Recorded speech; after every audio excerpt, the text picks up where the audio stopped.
Welcome to SMOPPY'S World. I am your beautiful, ever-smiling host, Lady Ola. SMOPPY'S World is where we get to talk about real-life issues. We talk about faith, family, women, healing, becoming and evolving. I share priceless lessons from my own well of experiences, and I'm sure you will definitely have one or two to take back home and put to use. If you've been following me thus far, I want to thank you for sticking around. And if you're new here, you are highly, highly welcome to my world. Listen, life is a teacher. Life is a mentor. Life molds and life builds. And it all stems from our experiences and exposures. Our expectations rarely materialize. Yet, things we least expect, more often than not, end up in our bosoms. The truth lies in the grace of God. It gives us the privilege to gain the experiences we need. My own experiences in life have never been anything short of proof of what life can offer and what God can do. In the next 3 weeks, I'm going to be doing a series on overcoming the pain of separation. It's going to be good. So you need to stay connected and share with friends and family that are battling with the guilt of failure in relationships. They will definitely find a relief. It will also help to build the motivation that is required to move past their guilt. This series will be a great source of counsel to those who are still grieving the loss of a person or a place or a purpose. Being divorced from your investment is a painful ordeal, and it takes time to heal. I can only pray that your spirit will be lifted, that your mind will be free and hope, building resource for anyone experiencing the pain of separation. In my darkest moments, through my hardest times, and on the days I think are my worst, I ask God, why me? I reflect back on what I've been through, focusing on every detail, and think about what God put me through. During each of those moments, those difficult moments, I would have asked the question, why me? However, when I look back on the times between my troubles and my pleasure, I realize that in those moments of sunlight and joy, I never asked God the question, why me? There are many people in the world who face trials and tribulations, who face torments and failures. The truth, though, is that these experiences in life, it prepares us for when that great things happen. So I thought I would express how important it is to take one side of the story and draw conclusions about myself. Likewise, not to view the other side of the story and draw conclusions on others. The journey of life can easily make you judge people, and vice versa. You will become a victor when you have mastered the ability to see both sides of the story. It will help you understand why people will not follow you, why people will leave you, why people will abandon you or reject you at a time you least expect them to, and why the people you never anticipated in your life will show up and support you when you least expected them to. The balance of this empowers you with the knowledge that people cannot feel your pain. Emotional pain is the experience of agony that is often expressed internally, but it manifests itself externally. It is the pain deep within our hearts that is triggered by the actions of others or by our own error in perception or judgment. The realization of what has been done to you and its implications can eventually lead to long-term agony within your heart. Those who inflicted this heartbreaking pain on you, they will never know or feel your pain. They won't know, as they've never experienced what you're experiencing. Often, these hurtful people will take great pleasure from their actions, with no understanding of the devastation they have caused you and how much of your life they have drained. They will never know your pain. No wonder it is considered your pain. It is your pain, and you must know how to deal with it. The capacity of humankind was not obvious at the beginning, nor was it the reason behind God's creation of man. I'm talking about human being now. Was fully revealed. The foundation of what man can do and what man has become is now better known. However, what man really is was only revealed with time when Adam was created. He was situated in a place of joy, a place of grace, a place of abundance. What Adam could become was expressed to him in the form of blessings and commands, which effectively meant that God had given Adam the power to be fruitful. Until God had uttered this command and blessing, Adam was powerless to do these things. God said, have dominion. Likewise, Adam didn't possess dominion until God offered it. Thereby, releasing this power to him. The journey of creation is part of life's experience. When the occasion to exert dominion arose, the creature he was supposed to have dominion over took this power from Adam, leaving him unable to apply it. Adam's response to Satan initiated the exposition of man. Setting yourself free from the pain of separation will help you realize the magnitude of your potential. Separation can be painful and bloody. It is a culmination of the pain of rejection, disloyalty, and lack of commitment. When something dear to you, something you've dedicated your life to and believed to be forever, when it's taken away from you, it can be emotionally damaging. But I want you to know that nothing reveals the power of your potential better than the pain of separation. Losing a job you loved can open the door to better opportunities. I know some people don't want to hear that. But losing a job you loved can open the door to better opportunities.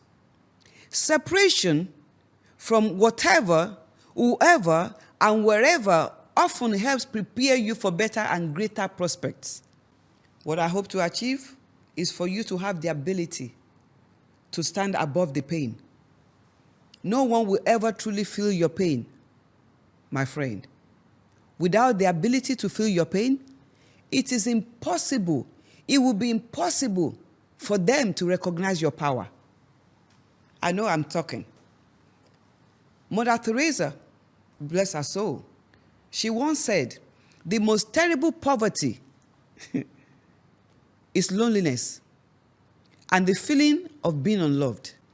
Another one of my favorite quotes is by Bess Mason.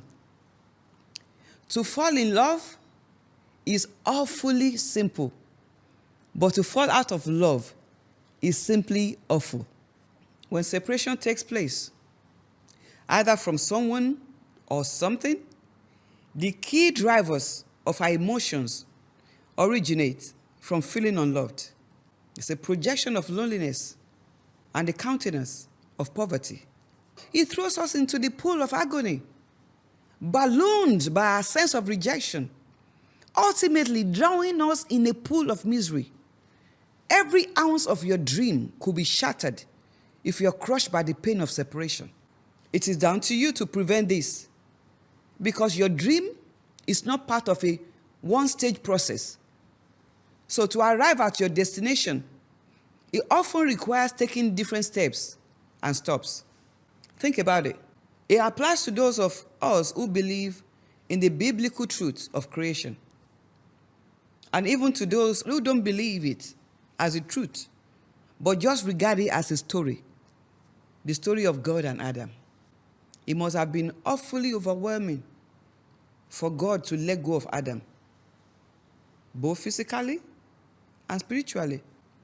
Despite the intricacies of the story being spiritually complicated, if the separation never occurred, based on the literary expression of the story, Adam would not have known how strong he was and how powerful his seed would have become. God knew Adam would move onto a new phase of life, becoming the man who possessed the power of dominion, the power to subdue and multiply. But the separation was not easy. That is why I know that whatever you might be going through, you cannot let separation and its pain hold you back. The pain of separation empowers you to prepare for greater things. You will never know what you are capable of doing until you experience the kind of pain that enables you to reveal your power and dominion. This is a season for you to discover your new strength. I want to speak to you from a book that I wrote some years back that is titled, Do You Know Why You Can't Feel My Pain? The first chapter of that book was titled, Things You Weren't Told Growing Up. In Matthew 12, 48 to 49, Jesus replied to his mother. He replied and said, Who is my mother and who are my brothers? Pointing to his disciples, he said, Here are my brother, even between mothers and daughters, fathers and sons. As adults, I see deep-rooted pain and anger expressed in indescribable acrimonies. In the years that I've been privileged to pastor and counsel women from different walks of lives, I noticed and I dealt with a prevalence of relationship issues that originated from unresolved conflicts among siblings. It is obvious, and despite how obvious it may seem, but we easily forget that 20 children cannot live together for 20 years. And that is one thing we were never explicitly told. Our parents may have never informed us that 5 children who grew up in the same household will someday be separated. We grew up with the belief that, contrary to the obvious, we will stay together forever, isn't it? Subsequently, as we grow up, the subtle process of separation begins. Separation will always be associated with pain.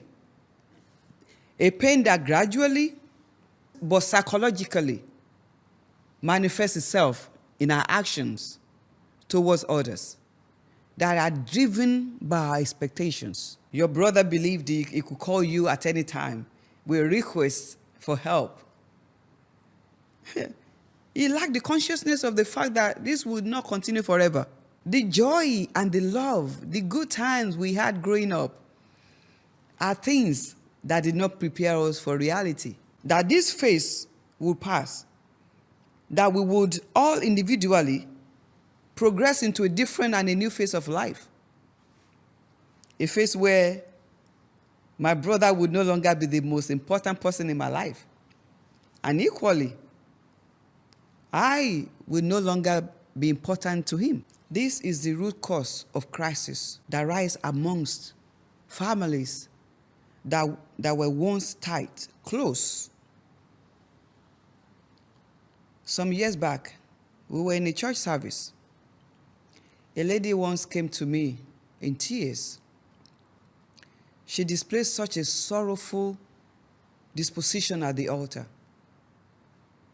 unable to control her tears, that I asked her to book an appointment to see me.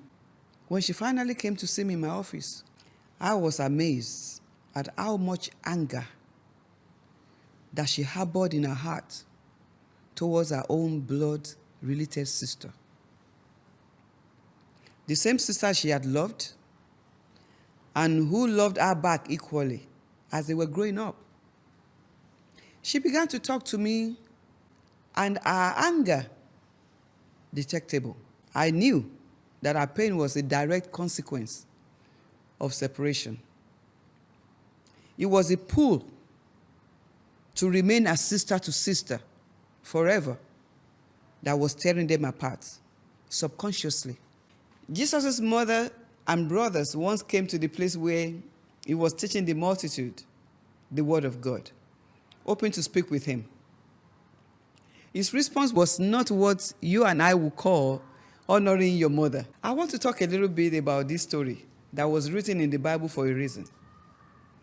From our perspective, it does not demonstrate the good side of Jesus. It is not a good reflection on mine. As a mother, I put myself in Mary's position. Although her story is a little bit different from mine, because I didn't become pregnant by the Holy Spirit. Praise God for that. Mary went through what we call shame in her time. She was chosen by God to carry the Savior of the whole world in her womb. Her life was put on hold for 9 months. Mothers, you know what we go through, right? The Bible led us to believe that at some point, Joseph, her fiancé, secretly planned to abandon her when he found out Mary was pregnant. You all know the story. He struggled to believe her story when she told him. And because he loved her and didn't want to disgrace her publicly, he decided to leave her secretly, as what Mary had done was an abomination in their culture. God intervened and spoke to Joseph. You know the story. Mary went through morning sickness, unable to do things she loved to do. She carried Jesus in her womb for 9 months, went through the pain of labor, delivered baby Jesus. From that day, she nurtured him, she fed him, she clothed him, sat by his bed when he was teething and in pain, cried when he cried, laughed when he did. In the public eye, Jesus has now become the celebrity of their time. The son everybody wanted, the miracle-working Jesus. Multitude followed when he moved from one city to the other. Jesus had it all going for him. So on this occasion, when his mother and brothers came to see him, possibly after not having seen him for days, because he was always traveling from one town to town preaching the gospel and hadn't been home. His mother probably heard that he was teaching somewhere near home and decided to pay him a visit. Probably because she was missing him. We weren't told what the situation was. We were just told that Mary and her sons went to see Jesus. Your mother and your brothers are here to see you, someone said. Jesus said, who is my mother? What did you just say, Jesus? Who is your mother? Just picture for a second the reaction of African mother. Come on, talk to me, African mothers. She'll be like, are you losing your mind? Are you insane? Did you even hear what you just said? What has gotten into you? So have I become that kind of a mother to you now? Huh? Is it because you are now a celebrity that I now become nobody to you? Listen, when I read this story, I told myself that if any of my children treated me like that, hey, I brought them into the world, I would take them down. Well, you can go ahead and judge me if you want, but that's me. Are you kidding me? The child I raised will not acknowledge me because he has now become somebody? Nah, he ain't going to treat me like that. Ain't nobody treating me like that. This will probably have been the reaction of a normal parent. Like my reaction would have been what I just described. But we were not told that Mary reacted like that. You may think that she wouldn't react like that because she already knew that Jesus was going to deliver mankind from their sins. She knew he would have to do God's work. It's all right to say all that. Yes, she had an idea of what Jesus would go through, but she was not taught how to prepare for what that subtle separation when it came. Mothers find it very challenging to hand over their children to someone else. The question we don't always ask when we find ourselves in similar situations to that of Jesus and his mother is, what could have made my son or my daughter behave in that manner? We don't ask such questions because we believe that we have complete authority over our child. And it is not out of place to believe so. And I don't think Jesus spoke to his mother in that manner in order to disrespect her or drag her across the floor in the presence of the multitude. I believe that Jesus was hoping to teach us to realize that there will come a certain time when our children are no longer children, but adults. I believe he was helping us to be more aware of life's constantly changing phases. Each phase has a different task. What might have worked as a child wouldn't necessarily work as a teenager. Likewise, what worked as a teenager wouldn't necessarily work in adulthood. We need to be more aware of these and prepare for these moments. If we don't, things will become messy and painful because we have no control over phases. Only God has that control. As we don't possess this control, it's best to learn how to handle that separation when it comes. They wanted him to still be the little boy Jesus, the teenage boy Jesus, who ran around for them, and the Jesus who went to bed when told to. This was the Jesus whose mother carried in her womb for 9 months, fed and then cared for until he became a man. It has now transitioned to being functional and focused on destiny. It is important for us to teach our children that it's okay to love one another. It's okay to care for each other without crossing a line, trying to fit into a space that is no longer yours.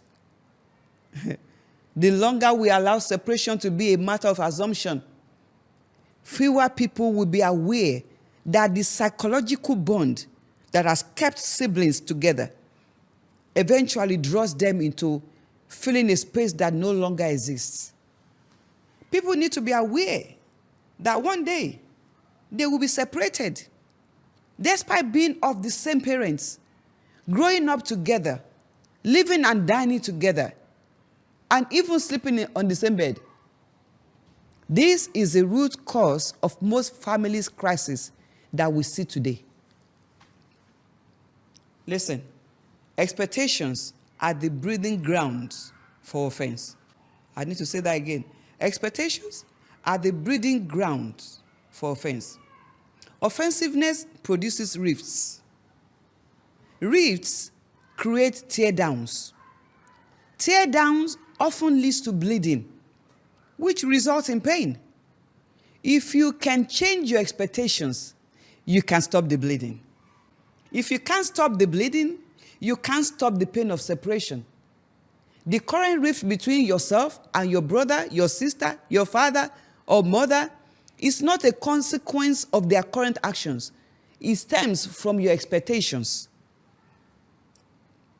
If you had gone a little beyond the assumption that you and your siblings would naturally part, your expectations would be different and therefore managed differently.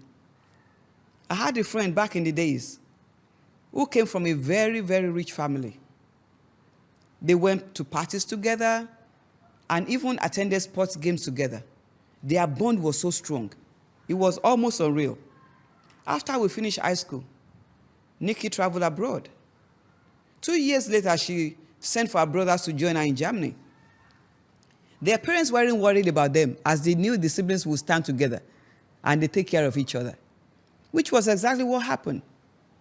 Another 2 years later, Nikki met a guy and she got married to that guy. The brothers were still single and lived apart.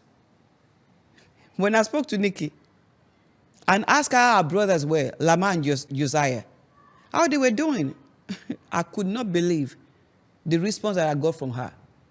I don't speak to my brothers anymore. I was like, you say what? What did you say? I was shocked. I asked what had happened. And she told me her brothers wanted to continue controlling her, how they told other people that, since our marriage, she wanted nothing to do with them, and that her husband forced her to turn her back on them. Those kind of story. They had become so jealous of each other. They were now like strangers. When the brother got married, they didn't invite her to their wedding. They didn't even introduce their wives to her. So I had to ask the question, if you guys are like this, so what does your mom and your dad say about this? The response she gave me shocked me. Oh, my mother fully backs my brothers. It's only my dad who supports me. And I asked but your mom didn't try to fix this thing? She said no. She just tried to manage us. So she told me whenever their parents needed their help, they called them individually. I was like, wow. As she told me this, she was actually crying. She was sobbing, crying her eyes out. Though she was miles away, I could feel her pain. She was the only girl in the family. And then because we were schoolmates, so she called me by my name. I don't even want to hear their names being mentioned. I don't want to have anything to do with them. I don't want to see them. As a matter of fact, I don't care if they live or die. Guys, I just couldn't believe what I was hearing. So I decided to see, okay, maybe there's any way that I can help to resolve the issues. As I was close to them as well when we were growing up. So I spoke to each of the brothers individually. Firstly, to hear their own side of the story. And secondly, to determine how I could help rebuild the bridge that had been broken between these siblings. I tell you, the hatred that they felt towards each other just didn't make any sense to me. The brothers' hatred was not only towards Nikki. There was hatred between the two brothers. I saw envy, I saw jealousy, I saw pride, I saw power, I saw conflict, I saw competition. Everybody seems to feel superior to the other. It was so bad that their children, natural cousins, didn't even know each other. Oh my goodness. I had to be careful about mentioning Josiah when I was with Lama, and vice versa. I also had to watch what I say about Lama to Josiah when I'm with Nikki. So I went home on vacation and I went to go see their parents. To my surprise, Nikki's mom was rather supportive of the battles between her children. She never accepted the man Nikki had married. Sometimes I wonder how our parents behave like this. She believed her daughter had brought someone inferior, someone who did not meet their so-called family standards into the family. So due to this, the brothers believed that Nikki should be casted out from the family simply because she married the man she loved. The family has been divided because they weren't aware of the pain of separation, a phenomenon they weren't prepared for. I came to the conclusion that the trouble started when they went their separate ways, each forming their own new lives. The parents claimed ownership of the sons and daughters. You know how we do it in Africa? The siblings claimed seniority. Because I'm older than you, you must do as I say. I know you can feel me. I know you understand what I'm saying. Or you follow my instructions. Forgetting that they were no longer children. Sometimes I still have my siblings telling me, even at 57, like how I should run my life. Forgetting that we are no longer children. And that we have formed other relationships that the family may not necessarily approve of. They were not prepared for this form of separation. They believed that they would always be together, brought about the kind of pain that none of them had bargained for. If they had been taught by their parents that someday, at some point in their life, they would all have to part and lead different lives, I bet they wouldn't be in the dilemma they were in now. My friend, you cannot assume that we will not feel the pain of separation. I can tell you that separation is like a cut. The time you invest towards understanding and dealing with it will ultimately determine the outcome. I would like you to join me in the next episode. If you are going through a separation right now and you need a friend to talk to, I want to be that friend to you. And I promise you, whatever you share with me, stay between us. You can reach out to me on WhatsApp, and I promise I will respond immediately to you. This is your host, Lady Ola, saying, be safe, take care of yourself and each other. Until I see you again.